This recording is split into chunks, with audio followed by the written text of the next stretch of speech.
Assalamualaikum warahmatullahi wabarakatuh. Salam sejahtera bagi kita semua. Shalom, Om Swastiastu, Namo Buddhaya, dan salam kebajikan.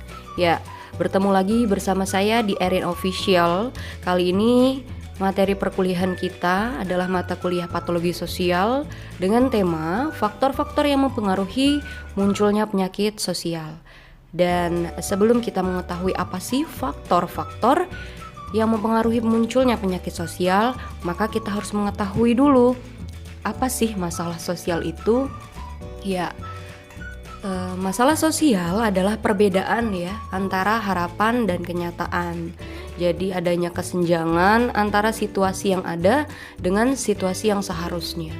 Nah, masalah sosial itu dipandang oleh sejumlah orang ya, beberapa orang dalam masyarakat sebagai suatu kondisi yang tidak diharapkan.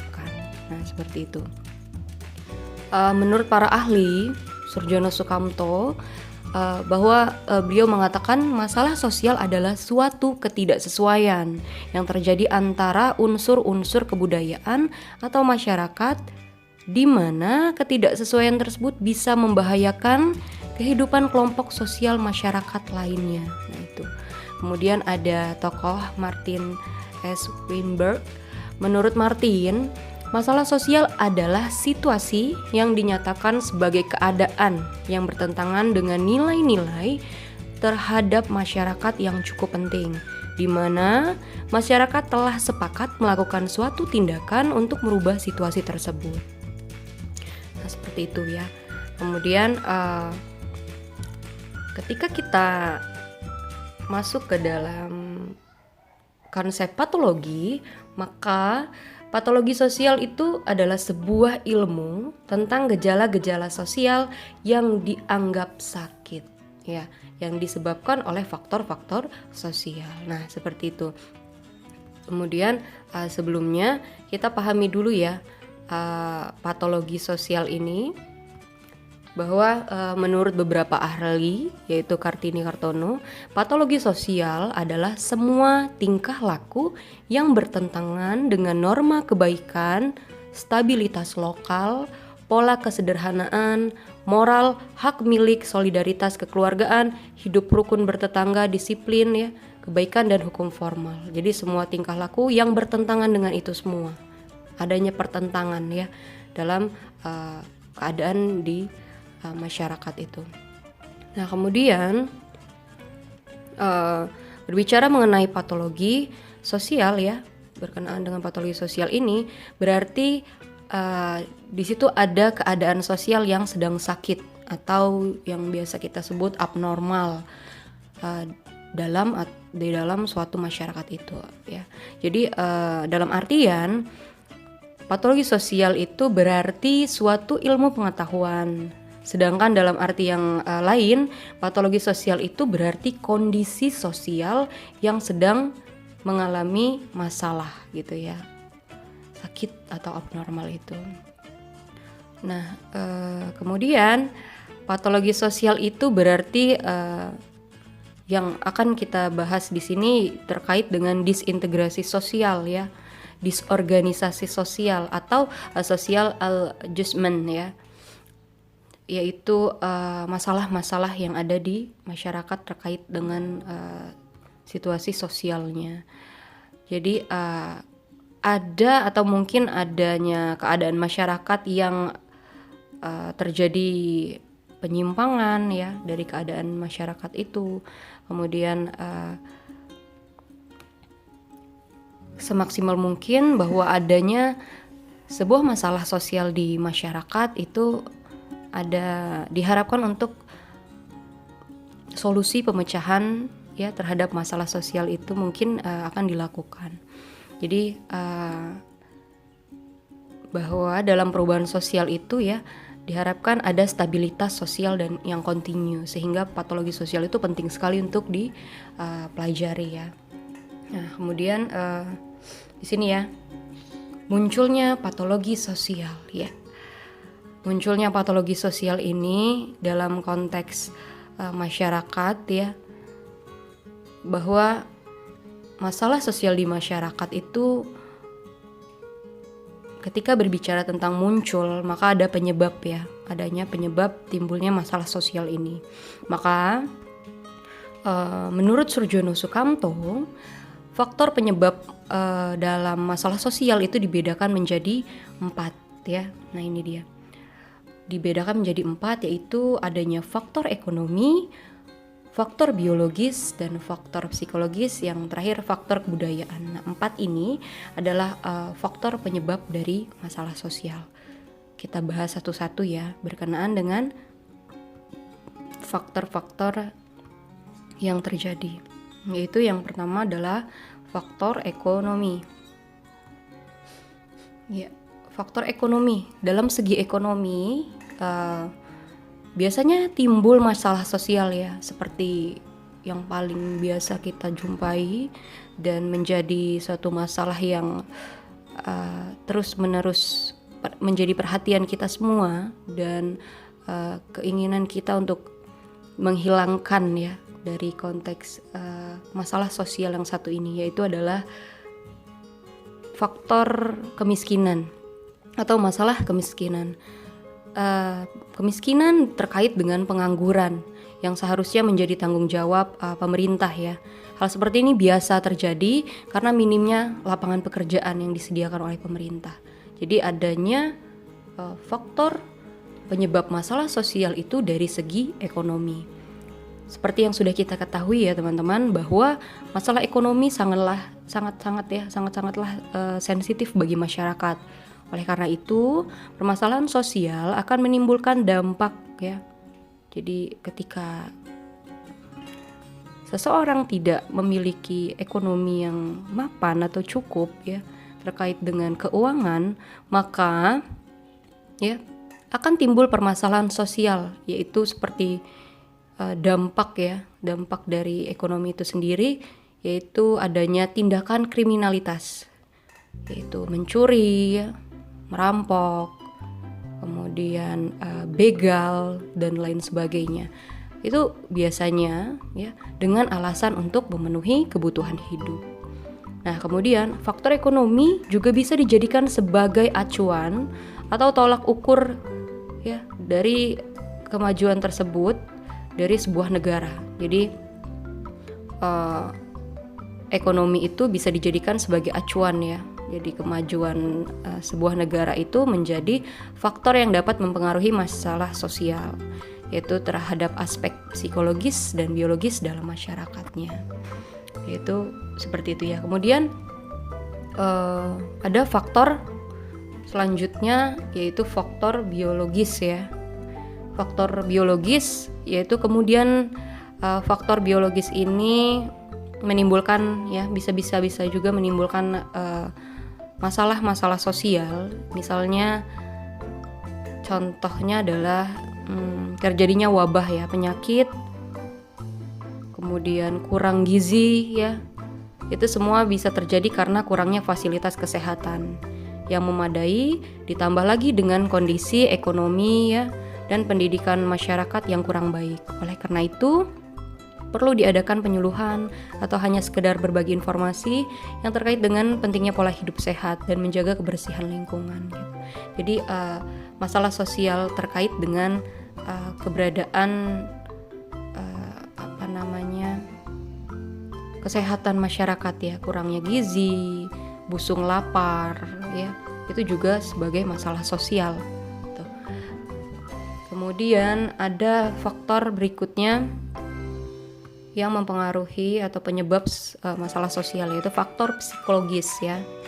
Faktor psikologis dapat berpengaruh terhadap masalah sosial juga, karena faktor psikologis ini itu bisa memunculkan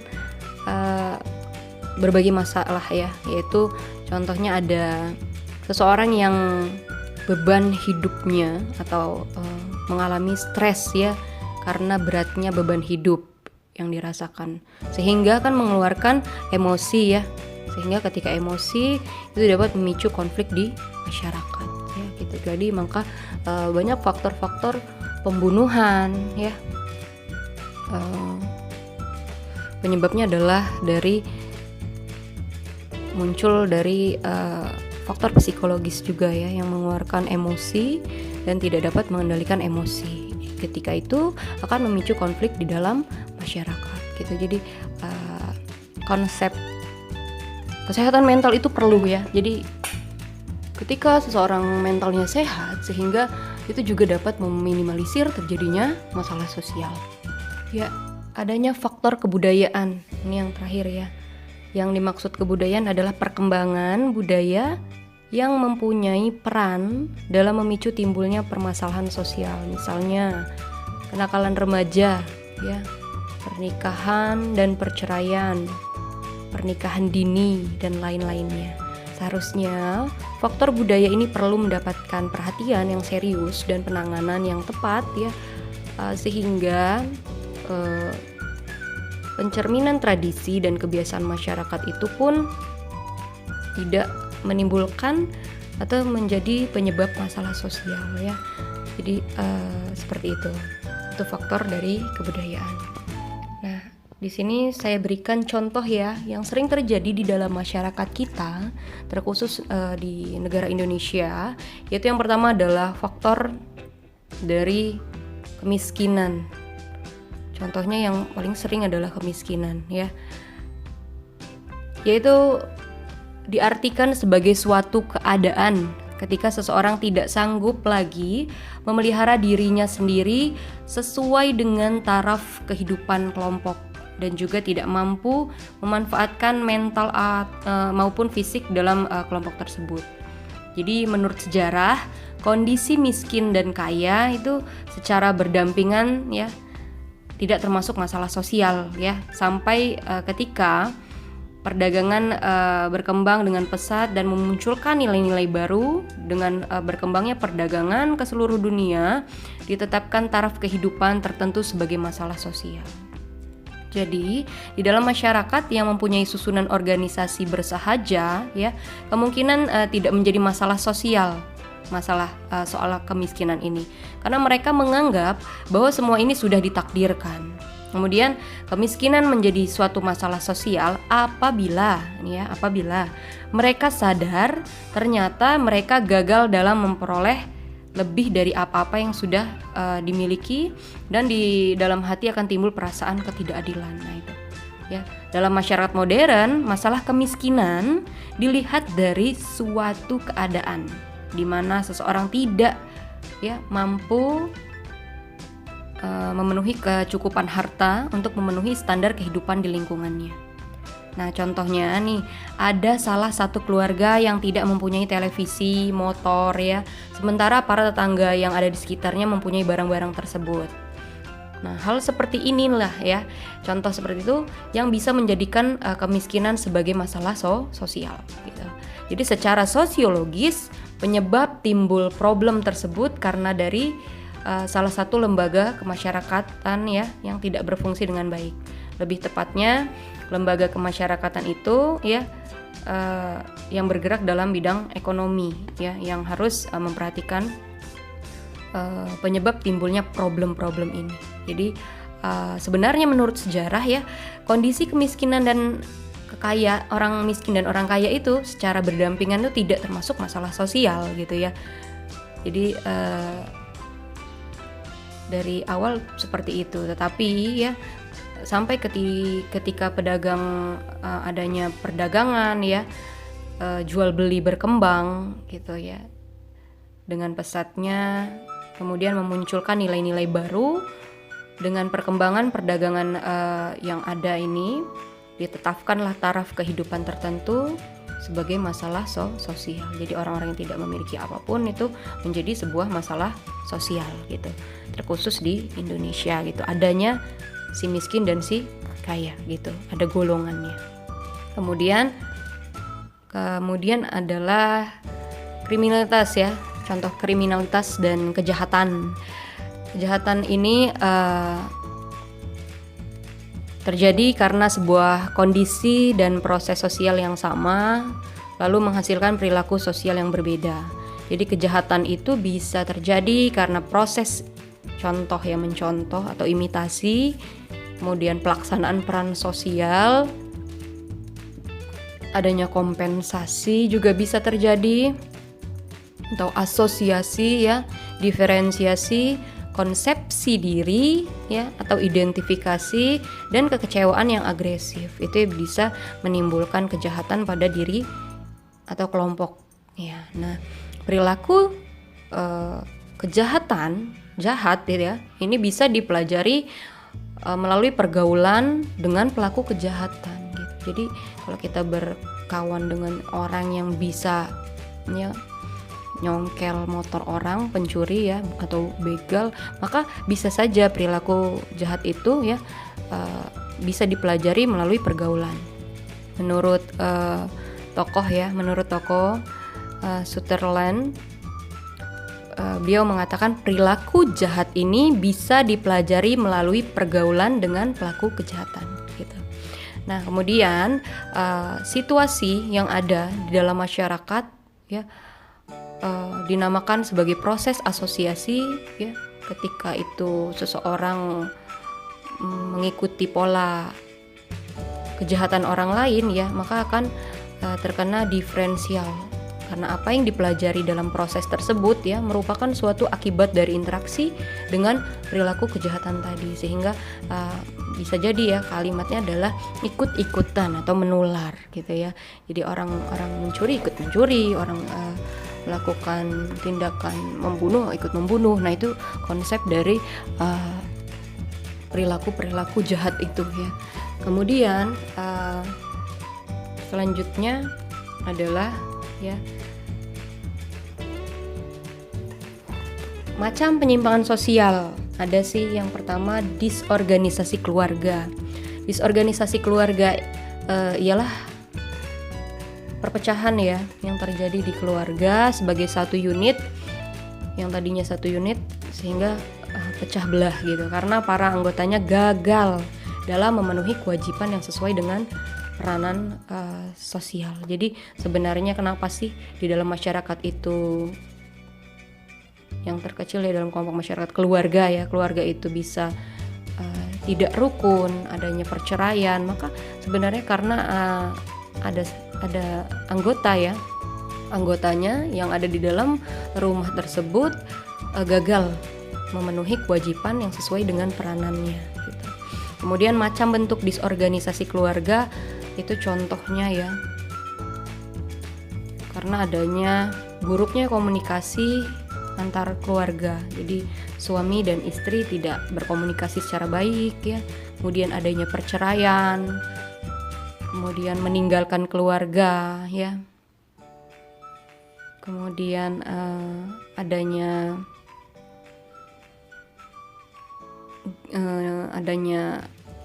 jarak jauh ya antara ayah dan ibu, misalnya bekerja di luar negeri, itu juga bisa memicu terjadinya disorganisasi keluarga gitu. Akan lebih mudah sekali ya untuk disorganisasi keluarga jika tidak mengetahui peran-perannya. Nah, kemudian ya hukuman ya, dihukum atau terganggu jiwanya atau gila ya, itu juga menyebabkan disorganisasi keluarga terjadi pada salah satu dari pihak keluarga gitu. Jadi masalah tersebut ya, disorganisasi keluarga itu sering menjadi sebuah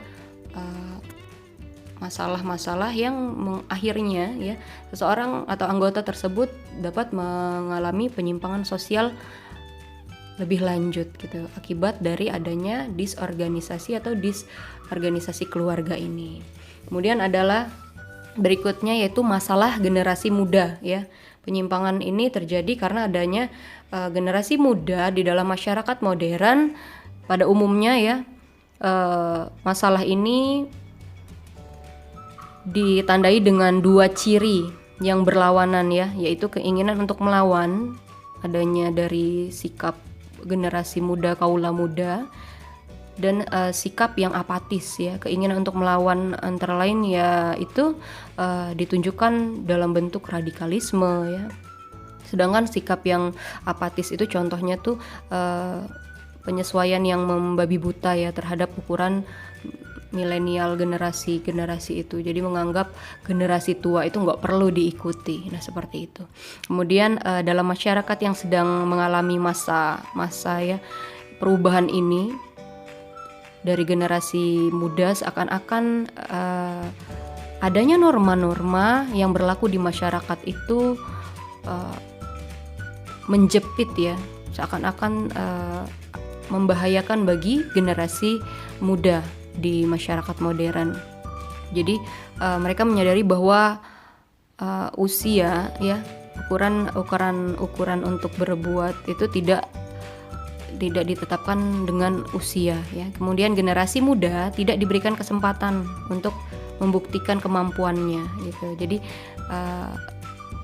dalam masyarakat perkotaan kondisi seperti ini diperparah dengan kurangnya perhatian orang tua ya kepada anak, kemudian peran orang tua, terus orang tua yang tidak memiliki cukup waktu untuk mendampingi putra-putrinya, kemudian perkembangan anak-anaknya ya karena sibuk mencari nafkah ya atau mengejar prestasi. Jadi anak-anak itu yang penting ranking 1, yang penting nilainya besar tanpa untuk melatih atau mengasah sense ya atau kepekaan sosial dan keagamaan, sehingga ya problem dari penyimpangan sosial ini dari generasi muda itu sangat banyak gitu, karena adanya kurang perhatian dari orang tua.